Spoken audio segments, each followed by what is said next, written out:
Assalamu alaikum everyone. वालेकुम सलाम ma'am.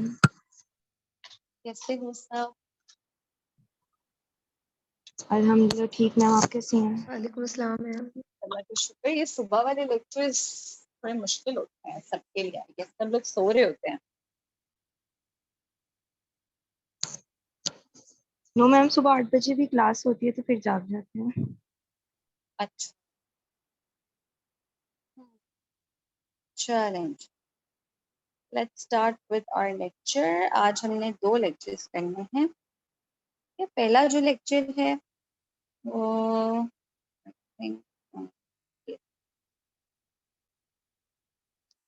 Basically lecture number 8 एक बिल्कुल छोटा सा लेक्चर है जिसमें we are going to study deformities and anomalies, और लेक्चर 9 इसी का डिटेल लेक्चर। ठीक है? Excuse me ma'am. Yes. Ma'am I have a question. Ma'am जो हमारे सर्जरी के लेक्चर्स की स्लाइड्स हैं मैम, ये तो बहुत शॉर्ट हैं, तो फिर हम इसकी डिटेल बुक से करेंगे? हाँ जी बच्चे, जो इम्पोर्टेंट साथ साथ डिटेल्स हैं वो मैं आपको बताती भी जाती हूँ, लेकिन यस ऑब्वियसली मैम। बुक में जो सारी चीजें होती हैं वो लेक्चर में ऐड नहीं कर सकते ना। तो मैंने आपको जो डोगर बुक बताई थी ना, यस मैम, आपने बताया। जो डोगर में जो मेंशन्ड है वो इनफ है, मोर देन इनफ। बिकॉज जो बेले एंड लव है वो बहुत एक्सटेंसिव बुक है सर्जरी की, तो उतना जानना आप सबके लिए जरूरी नहीं है। लेक्चर्स के अंदर जो है वो तो 110% सबको आना चाहिए ना। अगर आप लोग यही याद कर लेते हो और इसके साथ साथ ऑब्वियसली एमसीक्यूज आएंगे कुछ, तो जो लेक्चर्स में नहीं होंगे जो बुक से आएंगे, तो उसके लिए आपको फिर रेफरेंस बुक जो मैंने आपको बता दी है वो आप सबने ओके मैम। और मैम एक और क्वेश्चन था कि हमारा जो पेपर पैटर्न होगा हाँ जी वो एससीक्यू फॉर्म होगा और एमसीक्यू? बच्चे पेपर पैटर्न पहले यूनिवर्सिटी अप्रूव करेगी कि उन्होंने क्या करवाना है, डिपार्टमेंट अप्रूव करेगा, and then we will be told, then we will be making your paper. हाँ, बिकॉज मैम इस सब फाइनल्स की प्रिपरेशन में काफ़ी प्रॉब्लम आ जाती है ना, कि अगर भी उसी हिसाब से प्रिपरेशन करनी होती है क्या एमसीक्यू बेस्ड या सीक्यू। लास्ट टाइम तो जो आया था नोटिफिकेशन उसके अकॉर्डिंग तो एससीक्यू थे। बच्चे अब देखते हैं ना, अभी जो नोटिफिकेशन आएगा उसी के अकॉर्डिंग। ठीक है, ओके, थैंक यू मैम। चलें, let's start with the lecture. What is deformity? Deformity is a permanent structural deviation from the normal shape, size, or alignment resulting in disfigurement, and it may be congenital or acquired. ठीक है? Causes of deformity genetics भी होती हैं, lifestyles भी होते हैं, behavioral, environmental होते हैं, medicinal होते हैं, and infections during pregnancy. ठीक है? Risk factors, family history of birth defects और जेनेटिक डिसऑर्डर्स। अगर किसी फैमिली में ऑलरेडी बर्थ डिफेक्ट्स और जेनेटिक डिसऑर्डर्स आ रहे हैं तो मोस्ट लाइकली वो फिर फर्दर, बिकॉज वो सारे जीन्स उसी फैमिली में एक्यूमुलेट हुए होते हैं जो आगे ट्रांसफर होते हैं। ड्रग यूज, अल्कोहल कंजम्पशन या smoking during pregnancy, they are risk factors for anomalies for deformity. Maternal age greater than 35 years, जैसे मेटर्नल एज बढ़ती जाती है वैसे एनोमली के चांसेस भी बढ़ते जाते हैं। इनएडिक्वेट प्रीनेटल केयर, प्रीनेटल केयर मतलब प्रेगनेंसी से पहले अगर आपकी डाइट सही नहीं थी या जब आपने कंसीव किया आप फॉलिक एसिड डेफिशिएंट थे, उस वक्त भी उस टाइम में उस सिचुएशन में एनोमली के चांसेस बढ़ जाते हैं। Untreated viral or bacterial infections, including sexually transmitted infections. Types, cleft lip और cleft palate है इसमें। Heart defects हो सकते हैं, like missing or misshaped valves. इसके अलावा आपने tetralogy of Fallot पढ़ी होगी, transposition of great arteries पढ़ी है हमने, PDA पढ़ा हुआ है। Abnormal limbs like clubfoot. ठीक है, तो just have a look at cleft lip and cleft palate, इस तरह से दिखता है। यूनिलैटरल क्लेफ्ट लिप है, फिर बायलैटरल क्लेफ्ट लिप है। ठीक है, ये मिसिंग वाल्व्स हैं हार्ट में, ये भी कंजेनिटल एनोमली के तौर पे हो सकता है। ये डिफॉर्मिटी, स्ट्रक्चरल डिफॉर्मिटी है basically. This is club foot. ठीक है, ये there are some children, normally आप देखो बच्चों के पाँव सीधे होते हैं, स्ट्रेट, ठीक है, बट कुछ बच्चे ऐसे होते हैं जिनकी जो पाँव हैं इन्वर्टेड शेप में होते हैं, ठीक है, इसको कहते हैं क्लब फुट।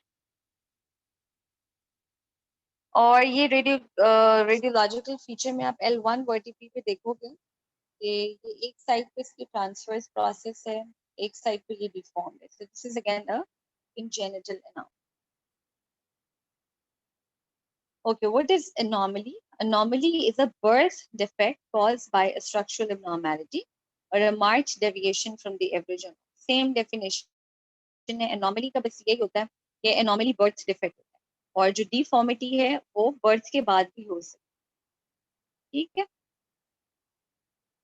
जेनेटिक कॉजेज हैं, एनवायरमेंटल कॉजेज होती हैं, इन्फेक्शंस हो सकते हैं, मैटरनल न्यूट्रिशनल स्टेटसेस भी बड़ा इसमें रोल प्ले करता है, ठीक है। अच्छा, टाइप्स देखते हैं। There are some structural developmental anomalies जिसमें स्पाइना बाइफिडा आता है, कंजेनिटल डिसलोकेशन ऑफ हिप है, कंजेनिटल हार्ट डिफेक्ट्स हैं। Then we have functional anomalies जिसमें सिस्टिक फाइब्रोसिस आता है, हीमोफिलिया है, फीटल अल्कोहल सिंड्रोम है, डाउन सिंड्रोम है, ठीक है। ये स्पाइना बाइफिडा आप लोगों ने एनॉमली सॉरी एनाटॉमी में पढ़ा हुआ है कि डिफेक्ट होता है बैकबोन में, ठीक है, जिससे defect in the skin that will lead to protrusion of the spinal cord. इसी तरह मेनिंगोसील भी होता है, मेनिंगोमाइलोसील होता है, ये सब। तो ये भी एक डिसलोकेशन ऑफ हिप की वजह से थाई फोल्ड्स या हिप फोल्ड्स में एसिमेट्री होना शुरू। ओके, डाउन सिंड्रोम का पेशेंट आप देखो, टिपिकल ऐसे ही दिखते हैं डाउन सिंड्रोम के पेशेंट्स में। आईज के अराउंड आप देखो एपिकेंथल फोल्ड्स हैं इन कॉर्नर ऑफ द आई में भी, और नेजोलेबियल फोल्ड्स होते हैं, और नेजोलेबिया ब्रॉड होते हैं, ठीक है। And they have broad foreheads, webbed neck वगैरह, ये सारे फीचर्स हैं। तो ये एक ब्रीफ सा लेक्चर था। Let's move on to lecture number 2, जिसके अंदर we will discuss about the anomalies of the spinal cord, ठीक है, डिफॉर्मिटीज ऑफ द स्पाइन हम देखेंगे। अच्छा जी, टॉर्टिकोलिस है डिफॉर्मिटीज ऑफ द स्पाइन में। सबसे पहले मैं आपको ये बता दूं कि जो स्पाइन होती है उसकी एक पर्टिकुलर, नॉर्मली अल्लाह ताला ने स्पाइन में दो कर्व्स डाले, ये हेड एंड है और ये पेशेंट ये हिप एंड है, ठीक है, ये हिप के बटन। अब क्या होता है, ये ऊपर ये थोरेसिक स्पाइन है और ये लंबे स्पाइन है, ये दो कर्व्स हैं। ये नॉर्मली हमारी बैकबोन स्ट्रेट नहीं होती, इस तरह से कर्व होती है, ठीक है। अब अगर ये थोरेसिक स्पाइन की कर्व ज्यादा हो जाती है, इसको कहते हैं स्कोलियोसिस। अगर लंबर स्पाइन की कर्व इनवर्ड ज्यादा हो जाती है, इसको कहते हैं लॉर्डोसिस, ठीक है। This is sorry sorry sorry, ये मैम काइफोसिक, काइफोसिस काइफोसिस नहीं कहते। काइफोसिस, हाँ जी सॉरी, ये जो थोरेसिक स्पाइन वाला है ये काइफोसिस होता है। लॉर्डोसिस अगर लंबे स्पाइन की कर्व ज्यादा हो जाए, और जो स्कोलियोसिस होता है वो लैटरल, ये अगर पेशेंट की बैक है और बैक लैटरली वो कर्व हो गई है, उसको कहते हैं स्कोलियोसिस। अगर पेशेंट की बैक स्ट्रेट है, spine, we call it flat back, ठीक है। अब टॉर्टिकोलिस क्या होता है? टॉर्टिकोलिस में आपको बताती हूँ, ये नेक्सस में देखते हैं। टॉर्टिकोलिस बेसिकली होता है ट्विस्टिंग और बेंडिंग ऑफ द नेक। अब नॉर्मली क्या होता है, ये नेक, ये हेड है और ये नेक है, बट पेशेंट की नेक में मसल्स होते हैं, स्टर्नोक्लीडोमास्टोइड मसल्स, वो उनकी इंजरी की वजह से टॉर्टिकोलिस हो जाता है। अब मैं पिछले डायग्राम पे आपको बता देती हूँ, इधर। अब होता क्या है, लेट्स सपोज ये पेशेंट का, मेरे पास ना इतना अच्छा इसका डायग्राम है, मैं वो सॉरी मैं वो डायग्राम आपसे शेयर करती हूँ।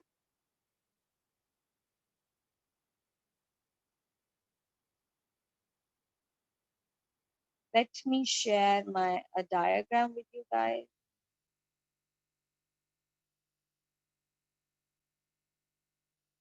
Oh, just a minute, guys.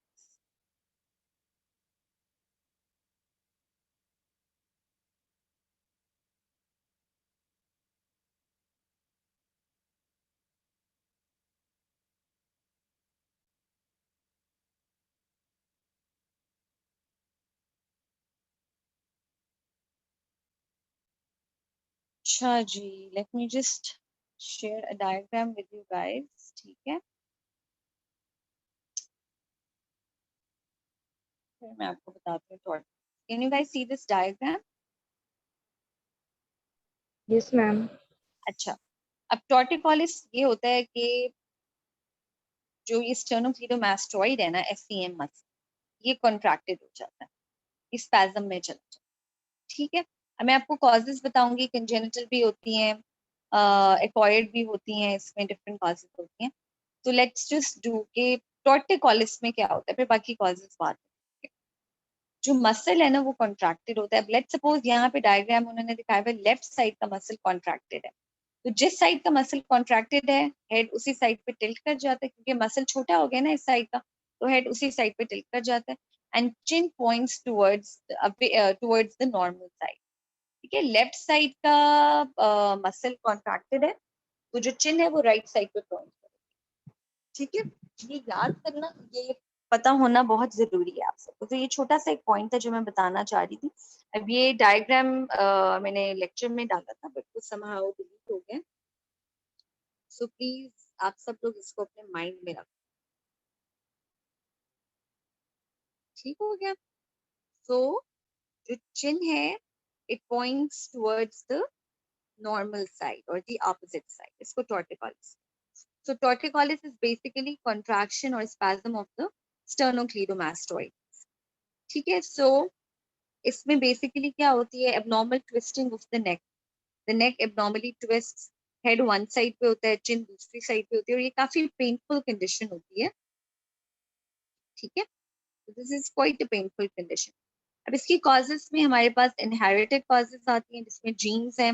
Let's suppose कोई पेशेंट है, उसने जीन इनहेरिट की है जिसके अंदर स्टर्नोक्लीडोमास्टोइड की लेबलिंग थी, और वहां से वो जीन मसल शॉर्ट हो गया। ठीक है, एक्वायर्ड कॉजेस क्या होंगी? एक्वायर्ड कॉजेस मतलब जो इनहेरिटेड नहीं होती, वो बाद में उसमें एक्वायर्ड कॉजेस में अगर आप सडन अपना हेड ट्विस्ट करते हो, टर्न करते हो टू वन साइड, तो मसल स्पैज्म में जा सकता है। दूसरी कॉज एक्वायर्ड की डैमेज हो सकता है, इंजरी टू द मसल हो सकती है, कोई एब्सेस हो सकता है, कोई वहां लिम्फ नोड अगर पड़ा हुआ है वो इन्फ्लेम हुआ हुआ है, उसने मसल को डिस्प्लेस किया हुआ है, या it leads to muscular spasm. हमेशा ऐसे होता है ना, जहां पे कोई इंजरी होती है उसकी ओवरलाइंग मसल स्पैज्म में चला जाता है। सो इफ द कंडीशन अगर विदाउट अ कॉज, कोई नोन कॉज नहीं है, फिर उसको हम इडियोपैथिक टॉर्टिकोलिस।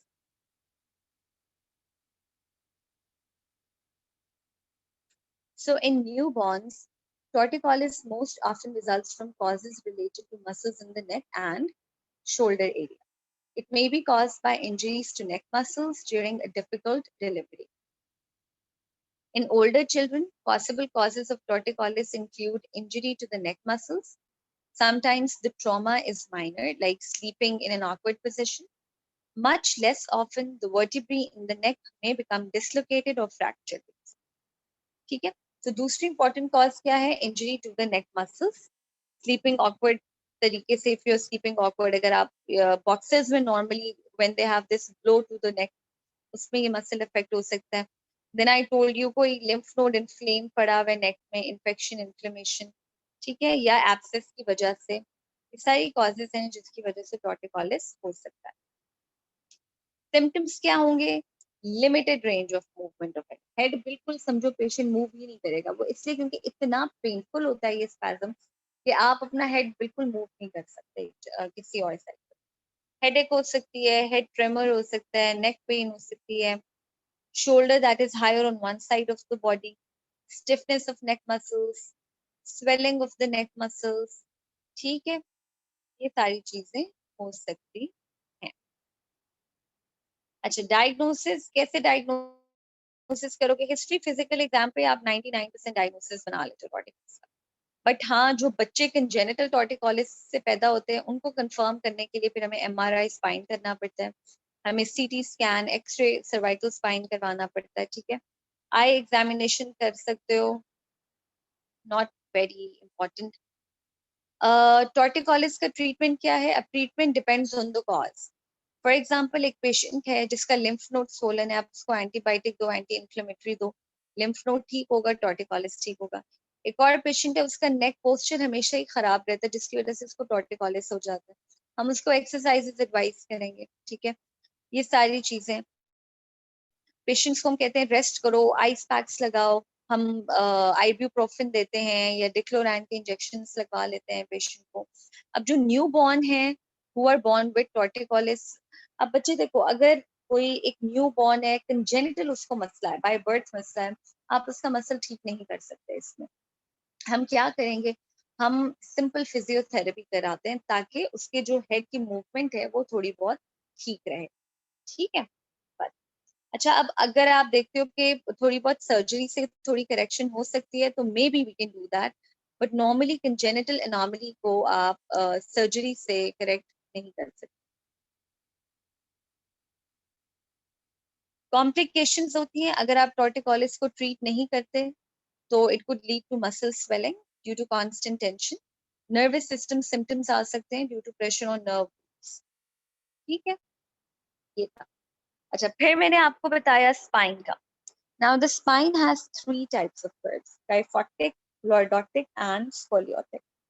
तो ये देखें जी, काइफोसिस एंड लॉर्डोटिक मैंने आपको बता दिया। लंबर स्पाइन पे लॉर्डोटिक होती है, inward curve, outward curve thoracic spine पे kyphotic, and we have scoliotic. ये डायग्राम है जी, ये आपको बता रहा है ये स्कोलियोसिस का। ये कर्व, ये नॉर्मली पीछे स्पाइन स्ट्रेट है पीछे वाली, सिर्फ फॉरवर्ड और बैकवर्ड कर्व्स हैं, लेकिन ये जो साइडवे कर्व आ गया ना इसमें, तो इसको कहते हैं स्कोलियोसिस। अब आप एक और चीज नोटिस करो, स्कोलियोसिस में एक शोल्डर ऊपर चला जाता है और एक शोल्डर नीचे आता है, ठीक है। ये वाला शोल्डर ऊपर है और ये वाला शोल्डर नीचे चला। अच्छा जी, depending on the etiology, scoliosis is of three major types. एक कंजेनिटल है, दूसरा न्यूरोमस्कुलर है और तीसरा इडियोपैथिक है, ठीक। Idiopathic is the most common type of scoliosis, and it is grouped, it is further divided into infantile, juvenile and adolescence. अब जो infantile है less than equal to 3 years में होता है, जो जुवेनाइल है वो 4 से 10 साल के बीच में होगा, और 11 से 18 तक एडोलेसेंस में, इसको कहते हैं adolescence scoliosis, and most often affects the girls. Curving generally gets worse during a growth spurt. Congenital scoliosis को एक्सप्लेन करने की जरूरत नहीं है। इसका मतलब क्या है कि बाय बर्थ एक बच्चा है जिसकी कर्व लैटरली बेंड, ठीक है। और तीसरी चीज है न्यूरोमस्कुलर स्कोलियोसिस। अगर कोई नर्वस सिस्टम में मसले हैं, जैसे अभी मैंने पिछली लेक्चर में पिक्चर दिखाई थी स्पाइना बाइफिडा में, अब स्पाइना बाइफिडा मतलब न्यूरल ट्यूब डिफेक्ट है पेशेंट को, तो हो सकता है उसमें स्कोलियोसिस के चांसेस हो। मसल डिस्ट्रफी है, स्पाइनल कॉर्ड के एक साइड के मसल स्ट्रॉन्ग है, दूसरी साइड के मसल्स वीक है, तो with the passage of time वो जो वर्टिब्री एक साइड पे पुल अप होना शुरू हो जाएंगे, ठीक है। Scoliosis, usually there are no symptoms, but symptoms can include backache or lower back pain, tired feeling in the spine after sitting or standing for a long time, uneven hips or shoulders, like I showed you पिछली picture में कि one shoulder is higher than the other, spine curves more to one side, ठीक है। Back pain होगी, patient normally यही complain करता है कि उसको फटीग हो जाती है जल्दी, और patient he can not sit और stand for a longer period of time. अच्छा, स्कोलियोसिस में फिजिकल एग्जामिनेशन करते हो आप टू मेक अ डायग्नोसिस, आप एक्सरे करवा सकते हो। स्पाइनल कर्व की मेजरमेंट हम करते हैं विद स्कोलियोमीटर, ठीक है। And we can also go for MRI spine. Treatment क्या है जी, अगर पेशेंट को स्कोलियोसिस हो गया, treatment depends on many things. Cause पे डिपेंड करेगी, where the curve is in your spine, how big the curve is, if the body is still growing. Most people with idiopathic scoliosis do not need treatment. Idiopathic scoliosis जिसके अंदर cause नहीं पता, उसमें treatment की जरूरत नहीं होती, but हम क्या करते हैं कि हम पेशेंट को बैक ब्रेसेस देते हैं। एक बैक ब्रेसेस एक तरह की बेल्ट की तरह का होता है जो आपकी स्पाइन को थोड़ा बहुत स्ट्रेट रखने में मदद करता है। एंड स्पेशली अगर एक बच्चे में या एक एडोलेसेंट में, टीन एज में स्कोलियोसिस है, तो आप बैक ब्रेसेस दोगे क्योंकि बैक ग्रो कर रही होती है स्पाइनल कॉर्ड। तो टू प्रिवेंट फर्दर स्कोलियोसिस हम उसकी स्पाइन की बेल्ट बांध देते हैं। Back brace prevents further curving. ठीक है, there are different types of braces and braces को हम एडजस्ट करते हैं एज यू ग्रो। डिफरेंट तरह की ब्रेसेस होती हैं बैक की। अच्छा, अगर तो कुछ लोगों में ऐसा स्कोलियोसिस है जिसपे सर्जरी परफॉर्म कर सकते हैं, जिसमें हमें चांसेस नजर आ रहे हैं, स्पेशली यंगर एज में हम परफॉर्म कर सकते हैं, जिसमें बोन्स भी जरा सॉफ्ट होती हैं, मसल्स भी इतनी ग्रो नहीं हुई होती, तो हम ये रॉड्स वगैरह लगा के एंड स्क्रूज से वापस से वर्टिब्रे अपनी जगह पे ला सकते। ठीक है, treatment may also include emotional support। अब जिन बच्चों में obviously permanent scoliosis है and we cannot correct it with surgery, तो उनमें हम क्या करते हैं, उनमें हम फिर obviously we give them some emotional support, we can also use some back braces। ठीक है, एंड फिजिकल थेरेपी तो हर तरह के पेशेंट पे एडवाइजेबल होती है ताकि आप उसकी रेंज ऑफ मूवमेंट को इम्प्रूव करो, उसकी मसल की थोड़ी बहुत स्ट्रेंथनिंग हो जाएगी, तो उसकी कंडीशन इम्प्रूव हो जाएगी। कॉम्प्लिकेशंस क्या होती हैं? कॉम्प्लिकेशंस, सब बच्चों कॉम्प्लिकेशंस दोनों में हो सकती हैं। एक तो वो पेशेंट जिसमें स्कोलियोसिस है और आप उसको ट्रीट कर रहे हो, उसमें भी कॉम्प्लिकेशंस हो सकती हैं, जैसे कि आपने ट्रीट किया किसी पेशेंट को विद सर्जरी, एंड सर्जरी की बाद की अपनी कॉम्प्लिकेशंस होती हैं, इन्फेक्शंस हो सकते हैं, पेन परसिस्ट कर सकती है। सर्जरी के दौरान there could be a nerve damage, there could be muscle damage, there could be an artery dissection. ठीक है, अब उन कुछ लोगों में सिवियर स्कोलियोसिस होता है, या विद एज अगर स्कोलियोसिस की कोई ट्रीटमेंट नहीं है, वो मैनेज नहीं हो रहा पेशेंट प्रॉपर्ली, या कोई ट्रीटमेंट ही नहीं है पेशेंट की ना, आपने सिर्फ उसको मैनेज करना है, कंजर्वेटिव मैनेजमेंट करनी है, तो उनमें लेटर ऑन इन लाइफ उनको ब्रीदिंग प्रॉब्लम्स होना शुरू हो जाते हैं। बिकॉज स्कोलियोसिस का मतलब है कि स्पाइनल कॉर्ड की लैटरल बेंड आ गए, स्पाइनल कॉर्ड। तो हम क्या करते हैं, हम उसमें पेशेंट का जो रिब केज है बेसिकली वो अपनी पोजीशन से हिल जाता है। ठीक है, रिब्स उसके अपनी पोजीशन से डिसलोकेट हो जाता है। ओके जी, काइफोसिस, ये नॉर्मल स्पाइन देखो, और काइफोटिक स्पाइन, तो ये कर्व है जी आपके सर्वाइकल या थोरेसिक वर्टिब्रे में, and it leads to hunchback या slouching posture। There are three main types of kyphosis. We have postural kyphosis, we have Sherman's kyphosis, and we have congenital kyphosis। अच्छा जी, अब कोई बच्चा, अलिशबा नहीं, बच्चे are you listening to me? Alishba, Yes, ma'am. बच्चे आप ये स्लाइड पढ़ो, बिकॉज मैं देखना चाह रही हूँ कौन कौन इस वक्त लेक्चर सुन रहा है और कौन नहीं। जो कोई रिस्पॉन्ड नहीं करेगा उसकी अटेंडेंस नहीं है। बच्चे आप ये Okay. स्लाइड पढ़ो ऊंची आवाज। मैम, ये लिखा हुआ है कि postural kyphosis, it is the most common type of kyphosis, more common in girls than in boys, which is typically noticed in uh, adolescent age. It is caused by poor posture and weakening of the muscle, ligament, and the back. The vertebrae are typically placed in postural kyphosis. It progressively get worse with time. These people will have symptoms of pain and muscle fatigue. ठीक है, so postural kyphosis is the most common type of kyphosis, especially occurs in girls। and ये postural kyphosis गलत posture की वजह से होता है, especially ये जो आजकल हम सेल फोन्स यूज कर रहे हैं, सारा वक्त हमारा जो नेक है वो बेंड होती है और पीछे स्पाइन का कर्व खराब हो रहा होता है। ठीक है, so this is postural kyphosis. Obviously इसीलिए नेक पेन होना शुरू हो जाती है, स्पेशली जो लोग बैंक्स में काम करते हैं या जो लोग लैपटॉप पे बहुत ज्यादा काम करते हैं, उनका भी पोस्चरल काइफोसिस बहुत कम। श्योरमैन्स काइफोसिस, बच्चे आमना हुसैन आप पढ़ो। It is the first noticed during adolescence period. It is a result of structural deformity. It commonly develops with scoliosis. Reasons are not well understood. अच्छा, शोरमैन्स काइफोसिस विदाउट एनी कॉज होता है, ये structural deformity, कोई muscle की deformity है thoracic spine में, कोई rib की डिफॉर्मिटी है, उसकी वजह से शोरमैन काइफोसिस हो सकता है। अच्छा, अब नेक्स्ट बच्चा आयशा अशरफ।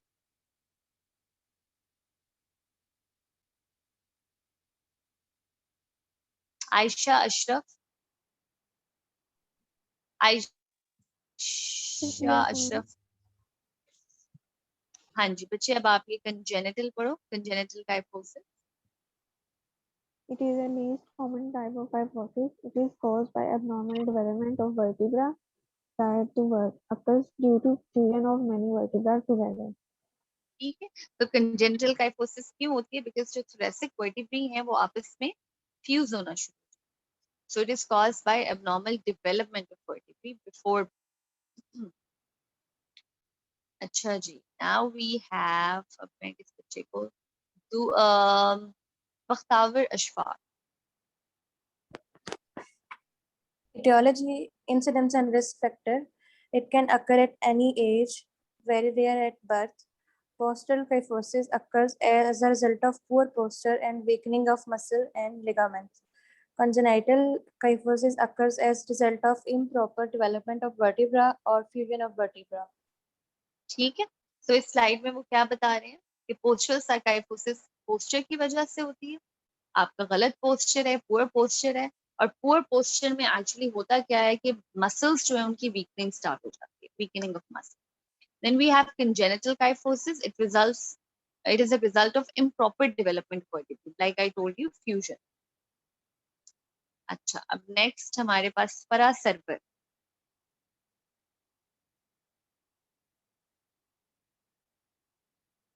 Yes, ma'am. फरा, आप ये वाली स्लाइड पढ़ो।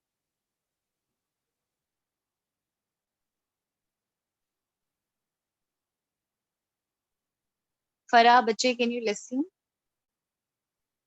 Can you hear me? बच्चे आपकी आवाज नहीं आ रही है। मैं Disorders, connective tissue disorders, infections, muscular. हाँ जी आ रही है, बोलो। मैम, आपको मेरी आवाज आ रही है? फरा आपका ना थोड़ा मैम, इंटरनेट का आपको मेरी आवाज इशू। आ रही है? इट्स ओके फरा, आपका इंटरनेट का इशू है, कोई मसला नहीं। गनवा इकबाल। Certain endocrine फरा बच्चे, it's disorders, okay. connective tissue disorders, defined by fibria or tumors. Okay good.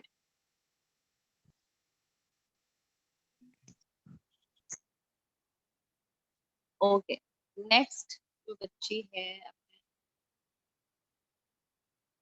Okay, Noman Bashir.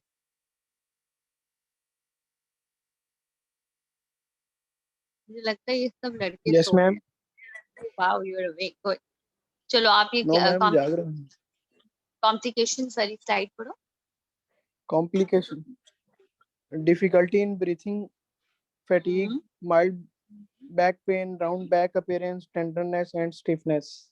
अच्छा, इससे क्या पता चल रहा है, ये स्लाइड हमें क्या बता रही है, क्या कॉम्प्लिकेशंस? काइफोसिस क्या होता है? मैम ये पोस्चर का होता है मैम। क्या होता है पोस्चर का?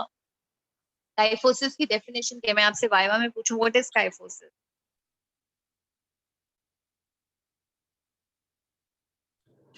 मैम काइफोसिस है,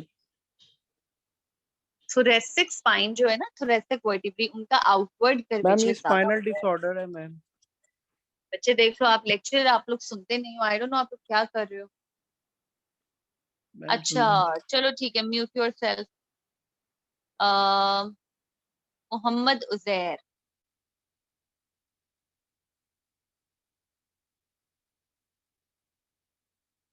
मोहम्मद उजैर बच्चे, कैन यू लिसन?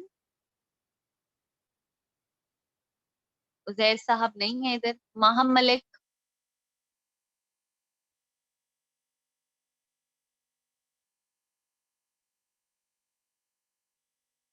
ये जो नहीं ना बोल रहा उसकी अटेंडेंस नहीं होगी। Mahnoor Sajid, Yes, ma'am. महनूर आपकी स्लाइड पढ़ो दोबारा से कि क्या कॉम्प्लिकेशंस हो सकती हैं काइफोसिस में। Complications, difficulty in breathing only in severe cases, fatigue हो सकती है, mild back pain, round back appearance or tenderness and stiffness. Good, okay जी। Iram Tahir, Yes, ma'am. क्या काइफोसिस में क्या क्या इन्वेस्टिगेशंस करवाएंगे हम? X-ray spine, PFT और MRI तो है। ओके अच्छा बच्चों, ये पीएफटी पल्मोनरी फंक्शन टेस्ट होते हैं बिकॉज अभी हमने पढ़ा कि काइफोसिस में आपकी ब्रीदिंग प्रॉब्लम स्टार्ट हो जाती है, तो ब्रीदिंग प्रॉब्लम्स को इवैल्यूएट करने के लिए पल्मोनरी फंक्शन टेस्ट करवाते हैं पेशेंट में, ठीक है। ओके जी, कोई और बच्चा, wait I am going to pick up the name, Mariam Mushtaq. Management. Treatment बच्चे आप depends upon the cause of disorder. Congenital kyphosis require corrective surgery at early age. Sherman disorder is treated with braces and physical therapy. Kyphosis caused by tumor needs surgical correction. ठीक है। अब kyphosis में basically जो cause होगी आपने according to the cause treat करनी है। अब अगर कंजेनिटल काइफोसिस है तो बचपन में ही उसकी हम करेक्टिव सर्जरी कर देते हैं ताकि एज के साथ साथ जैसे स्पाइन ग्रो करेगी so it will come back to its normal place. Sherman's disorder is treated with braces. अब Sherman's, like I told you, there could be neuromuscular disorder या कोई मसला है उसमें, तो हम उसमें ब्रेसेस दे सकते हैं, पेशेंट को फिजिकल थेरेपी कर सकते हैं।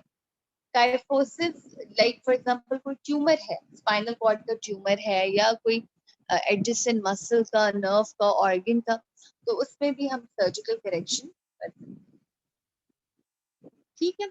So this is lordosis. Lordosis, as you guys can see, this is inward curvature of a portion of lumbar spine and cervical vertebral column. Okay, so this is exaggerated lumbar spine. ये बच्ची आप देखो बच्चों कि इसके buttocks prominent हो गए और इसका जो लंबर स्पाइन है उसका इनवर्ड कर्वेचर बहुत ज्यादा हो गया, ठीक हो गया। कॉजेज क्या है lordosis? Lordosis is basically associated with poor posture. अच्छा, अब जो कंजेनिटल जो बच्चों में जो मसला होता है वो इसलिए होता है कि as you all know कि बोन कार्टिलेज से बनती है, तो सबसे पहले हमारे पूरे बॉडी में एक कार्टिलेज फ्रेमवर्क आता है, वही कार्टिलेज फिर सेंटर्स फ्यूज करते हैं और फिर वहां बोन बनती है। तो अगर उसी एरिया में लंबर स्पाइन के एरिया में जो वर्टिब्री की कार्टिलेज है वो प्रॉपर्ली नहीं बनी या बनी ही नहीं सही से, तो एकॉन्ड्रोप्लेजिया उसको कहते हैं, ठीक है, या स्पॉन्डिलोलिस्थेसिस, ठीक है। अच्छा, अब या फिर फ्यूजन हो गई है लंबर वर्टिब्री की कंजेनिटली, वो भी मसला हो सकता है। कॉजेज में न्यूरोमस्कुलर प्रॉब्लम्स आ सकते हैं कि अगर मसल की वीकनिंग है, बैक सर्जरी, हिप प्रॉब्लम की वजह से हो सकता है, और चिल्ड्रन में रिकेट्स में also lead to lordosis. Clinical features as you guys saw in the diagram कि prominence of buttocks, back pain है and pain down the legs, ठीक है। डायग्नोसिस आप कैसे करते हो? X-rays are done to measure and evaluate the curve, फिर हम बोन स्कैन्स कराते हैं। हम जैसे हमने लास्ट लेक्चर में डेक्सा स्कैन पढ़ा हुआ था, बोन डेंसिटोमेट्री स्कैन पढ़ा हुआ था, बीएमडी पढ़ा था हमने। सो उसमें हम रिकेट्स फाइंड आउट करते हैं कि पेशेंट को ऑस्टियोपोरोसिस तो नहीं है। बोन ट्यूमर्स देखने के लिए हम एमआरआई, सीटी स्कैन, ये सारी चीजें करवाएंगे जितने भी हमारे रेडियोलॉजिकल इन्वेस्टिगेशंस हैं, ठीक है। मैनेज कैसे करते हैं जी लॉर्डोसिस को? लॉर्डोसिस की जो मैनेजमेंट है it basically again depends on the condition. आप अगर तो कंजेनिटल है ना तो फिर हम सर्जरी कर सकते हैं उसको ट्रीट करने के लिए, बट अगर विद टाइम यंग बच्चों में हो गया लॉर्डोसिस, फिर the goal of the treatment is to stop the progression of the curve. ठीक है, एक्सरसाइजेस करवाओ, फिजियोथेरेपी करवाओ उसको, अगर पुअर पोस्चर है तो पोस्चर को हम करेक्ट करते हैं। ठीक है, ये सारी चीज है। अच्छा, अब नॉर्मली तो हमारी स्पाइन में दो कर्व्स हैं, एक थोरेसिक वर्टिब्री के लेवल पे और एक लंबर वर्टिब्री के लेवल पे। ठीक है, अगर ये दोनों कर्व्स नहीं है, पेशेंट बिल्कुल सीधा हो गया, flat back syndrome. So this is again an abnormal condition where the spine loses its natural curves. ठीक है, अब अल्लाह ताला ने क्या किया हुआ है कि जो पेल्विस है उसको हल्का सा एंटीरोलैटरल एंट्रोपोस्टीरियर प्लेन में ट्विस्ट किया हुआ है। ठीक है, जब पेल्विस आपकी ट्विस्टेड है और ऊपर स्पाइन की कर्व्स है, ये जो प्रॉपर ये इस तरह के पोस्चर में क्या होता है कि it helps you in maintaining in upright position and it helps us in walking. अब जिन लोगों में फ्लैट बैक सिंड्रोम हो जाता है ना, वो तो फिर इम्बैलेंस हो गया, they will not be able to stand properly, सीधे खड़े भी नहीं हो पाएंगे, उनको आगे लीन करना पड़ेगा। तो अब उनको क्या करना पड़ेगा, अपनी स्पाइन को वैसे कर्व करके खड़ा होना पड़ेगा या अपनी पेल्विस को टिल्ट करना पड़ेगा ताकि वो सीधा खड़े हो जाए। ठीक है, सो फ्लैट बैक सिंड्रोम में सिम्टम्स क्या होंगे, difficulty standing upright, lower back pain, thigh pain, groin pain. ठीक है, symptoms of sciatica and spinal stenosis with leg pain and weakness exacerbated by walking. ठीक है, अब एक बंदे का जब पोस्चर ठीक नहीं होता बच्चों, तो आप ज्यादा देर अगर वॉक करते हो तो आपको फटीग होना शुरू हो जाती है, मसल में पेन होना शुरू हो जाती है। ठीक है, इसी तरह फ्लैट बैक सिंड्रोम में तो टोटली ही आपकी कर्व्स खत्म हो गई हैं, तो you will not be able to walk, और पेशेंट थोड़ा सा वॉक करेगा उसको पेन स्टार्ट हो जाएगी, leg pain, back pain, groin pain वगैरह। Neck and upper back pain भी हो सकती है क्योंकि पूरी स्पाइनल कॉर्ड के ऊपर अब एक वो टेंशन हो गया, स्ट्रेस हो गया, स्ट्रेन आ गया। ठीक है, सो द पेशेंट, अच्छा अब पेशेंट इसमें एक टिपिकल प्रेजेंटेशन के साथ आता है, कहते हैं डॉक्टर साहब कि मैं सुबह उठता हूँ और फिर थ्रू आउट द डे जैसे ही मैं वॉक करता हूँ, एज सून सारा दिन एंड में जाके मैं टोटली फटीग हो जाता हूँ, मुझे बिल्कुल I am not able to walk properly और I can not even stand now. अच्छा, अब इसकी कॉजेज क्या होती हैं, फ्लैट बैक सिंड्रोम क्यों होता है? अच्छा बच्चों, अब पहले मैं इसकी आपको सर्जिकल कॉजेज बताती हूँ। लेट्स सपोज किसी पेशेंट को कोई मसला था स्पाइनल कॉर्ड में, हमने उसकी सर्जरी की, हमने लेमिनेक्टमी की। लेमिनेक्टमी का मतलब होता है कि आपने उसकी पीछे वर्टिब्री का कुछ पार्ट रिमूव किया, उसके बाद उसको फ्लैट बैक सिंड्रोम हो सकता है। ठीक है, लेट्स सपोज एक पेशेंट का रोड ट्रैफिक एक्सीडेंट हुआ है, उसकी स्पाइनल जो वर्टिब्री है वो इंजर हो गई है। ठीक है, इंजरी के बाद फ्लैट बैक सिंड्रोम हो सकता है। लेट्स सपोज एक पेशेंट आर्थराइटिस का, और उसको आर्थराइटिस कहाँ है, सेक्रोइलियक जॉइंट में। जो सेक्रम बोन है जो पेल्विस की आइलियम बोन के साथ जॉइंट बनाती है, सेक्रोइलियक जॉइंट, अगर उस जॉइंट की स्टिफनेस हो गई है and it could lead, this is known as ankylosing spondylitis, तो उसमें भी फ्लैट बैक सिंड्रोम हो सकता है। अब बैक बोन में हमारे पास इंटरवर्टिब्रल डिस्क पड़े, अगर वो इंटरवर्टिब्रल डिस्क की डिजेनरेशन होना शुरू हो जाती है तो उसको भी it could also lead to flat back syndrome. अच्छा जी, आप इसमें इन्वेस्टिगेशंस कराओगे, आप इसमें एक्सरे स्पाइन कराते हो, सीटी स्कैन कराते हो, एमआरआई कराते हो to make up your diagnosis. ठीक है, ट्रीटमेंट क्या है, many patients with lumbar flat back syndrome, जिनकी लंबर स्पाइन या लंबर कर्व, लंबर स्पाइन में जो कर्व है वो नहीं होती, उसको आप विदाउट सर्जरी ट्रीट कर सकते हो। कैसे ट्रीट करते हैं, हम इन पेशेंट्स की जो हैमस्ट्रिंग मसल्स है उनको स्ट्रॉन्ग करते हैं, इनकी कोर स्ट्रेंथनिंग एक्सरसाइजेस कराते हैं। ठीक है, जो ये एब्डोमिनल मसल्स की स्ट्रेंथनिंग कराते हैं, इनकी हम वेट बेयरिंग एक्सरसाइजेस कराते हैं, एरोबिक फिटनेस कराते हैं, एंड नॉर्मली इनकी स्पाइन वापस आ जाती है। ठीक है, अपनी पोजीशन पे वापस आ जाती है, लंबर वर्टिब्री कम बैक। ठीक है, so what are the main areas of exercise for flat back?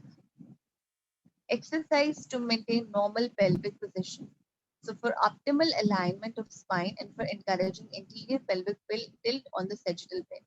अगर आप नोटिस करो आजकल की जो मेल्स और फीमेल्स हैं उनको भी फ्लैट बैक सिंड्रोम हो रहा है, उनका भी लंबर स्पाइन की अलाइनमेंट खराब हो जाती है। ठीक है, तो उसके अंदर हम ये एक्सरसाइज कर सकते हैं, पेल्विक एक्सरसाइजेस कर सकते हैं। ठीक है, hamstring flexibility and lengthening exercises, hamstring exercises करेंगे, स्ट्रेंथनिंग ऑफ हिप फ्लेक्सर्स। ठीक है, exercises to improve general lower back vertebral mobility. किसी बच्चे को hip flexors के नाम पता है?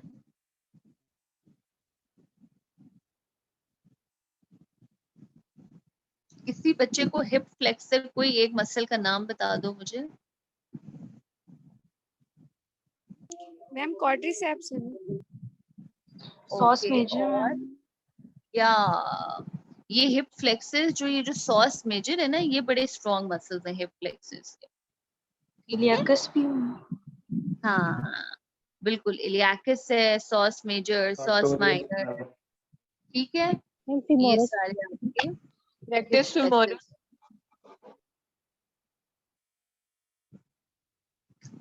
अच्छा जी, some patients with structural problems or severe curvatures may ultimately require surgical reconstruction. So the goal of lumbar flat back syndrome surgery is to improve patients' pain and spinal alignment. ठीक है, so this was today's lecture. If you guys have any questions, you're open to ask.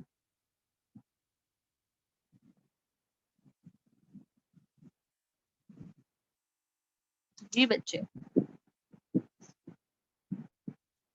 any questions from your side? अच्छा बच्चों, आप लोग मुझे ये बताओ कि आप सबका कौन सा स्लॉट अवेलेबल होगा नेक्स्ट वीक फॉर क्विज? अपने लेक्चर टाइमिंग्स में 9:30 till 10 ये हाफ एन आवर का स्लॉट अवेलेबल है आप लोगों के पास? मैम नेक्स्ट वीक तो हमारा जी बच्चे, मैम रिपीट मैम कर दें, नेक्स्ट आपने वीक क्या कहा हमारे अभी? मैम नेक्स्ट वीक तो हमारे मंडे 2 क्विज हैं। बच्चे, मंडे या थर्सडे को 9:30 till 10 मैं आपको एक छोटा सा क्विज लूंगी, सिर्फ 10 MCQs का, बहुत सिंपल सा होगा, because I want to ma'am mark syllabus कितना होगा? सॉरी बच्चे, मैम सिलेबस सिलेबस आपके फर्स्ट 9 लेक्चर। मैम फिर मैम थोड़ा सा नेक्स्ट टाइम वीक दे दें में आप। मैम नेक्स्ट वीक जी बच्चे, मैम नेक्स्ट वीक थर्सडे रख ले। Next Yes, week ma'am. Thursday में 9:30 to 10 o'clock का टाइम कैसे रहेगा? स्लॉट अवेलेबल सबके लिए फ्री है? मैम अगर क्लासेस ऑन कैंपस हो जाती हैं फिर भी क्विज लेंगी? बच्चे अभी देखते हैं ना ऑन कैंपस होती हैं कि नहीं, ये तो एक अलग ही डिस्कशन है। यस मैम क्लास टाइम ठीक है। ठीक है, Yes, ma'am. Yes ma'am. 9:30 till 10। Okay और मैम। Ma'am 10% weightage. या 10%। मैम जी बच्चे, मैम आपसे एक बात करनी थी मैंने। जी जी, मैम मैं कल रात असाइनमेंट सबमिट नहीं कर पाई क्योंकि मेरा सी सेक्शन हुआ, बेबी हुआ था मेरा। तो अब मैं आज, मुझे लगा कि आज असाइनमेंट सबमिट करनी है। मैम आज मैं कर लूँ, आप एक्सेप्ट कर लेंगे हाँ जी। असाइनमेंट? हाँ जी बच्चे, आप कर दो। Thank you so much ma'am, thank you so much. You're welcome। Ma'am आप सिनेरियोज तो नहीं देंगी ना, जस्ट नहीं नहीं, क्वेश्चंस ही होंगे ना? हाँ सिंपल। और बच्चे सर्जरी में कोई सिनेरियो विनारियो नहीं आते, सिनेरियोज आते हैं मेडिसिन में। ठीक हो गया? Yes ma'am. मैम हाँ। फिर थर्सडे डन किया आपने? हाँ जी बच्चे, नेक्स्ट थर्सडे। मैं अभी सिर्फ पूछ रही हूँ 9:30, बिकॉज मैंने दोनों सेक्शंस का इकट्ठा लेना है, सेक्शन ए और सी मेरे पास है ना। फिर मैम आप मेडिसिन या आप सिनेरियो देख पेपर देंगे? बच्चे आप प्लीज म्यूट कर लो।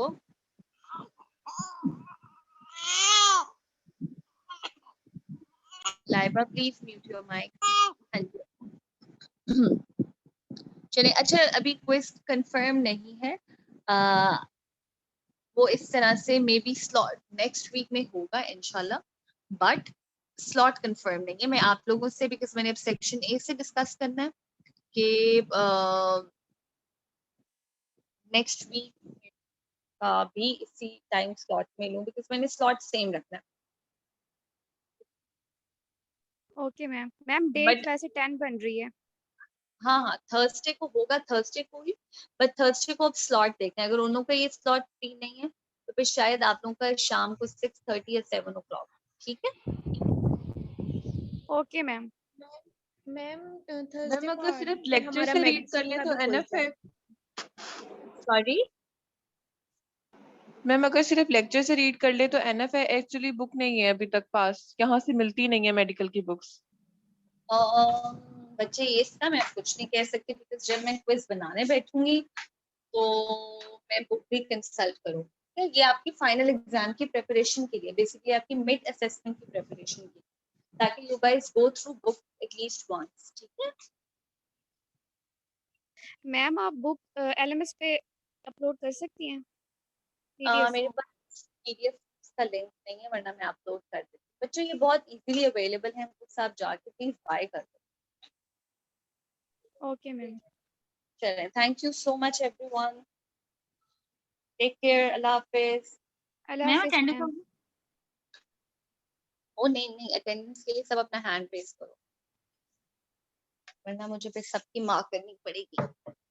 और 2 बच्चे, एक मोहम्मद उजैर और एक और बच्ची थी जिसने हैंड रेज नहीं किया। चलें जी। मैम एक सेकंड, मेरा हो नहीं रहा था, सॉरी, हो नहीं रहा था, बस स्टक हो हो गया, गया अब हो वाला। गया, हो गया।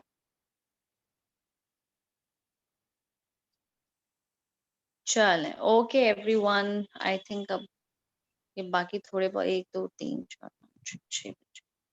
चलें, thank you so much, Allah Hafiz.